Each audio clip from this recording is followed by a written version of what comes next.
Jirania RD ব্লকের পঞ্চায়েত সমিতির শপথ গ্রহণ অনুষ্ঠান উপলক্ষে শুক্রবার এক অনুষ্ঠানের আয়োজন করা হয়েছিল।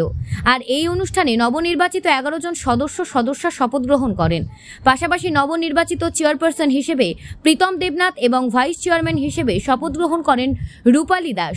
এদিনের শপথ গ্রহণ অনুষ্ঠানে মন্ত্রী সুশান্ত চৌধুরী ছাড়া অন্যান্য নেতৃত্বরা উপস্থিত ছিলেন। এছাড়াও অনুষ্ঠানে কার্যকর্তাদের উপস্থিতি ছিল চোখে পড়ার মতো।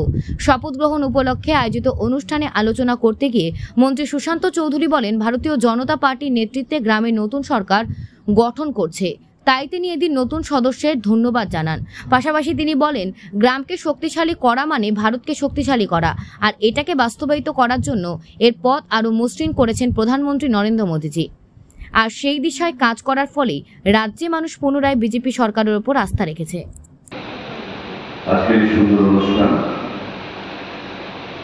জিরানিয়া পঞ্চায়েত সমিতি শপথ গ্রহণ অনুষ্ঠান এবং কথা অনুযায়ী, নিয়ম অনুযায়ী সারা রাজ্যে বিভিন্ন পঞ্চায়েত সমিতিতে আজকে এই অনুষ্ঠানগুলো সম্পন্ন হচ্ছে।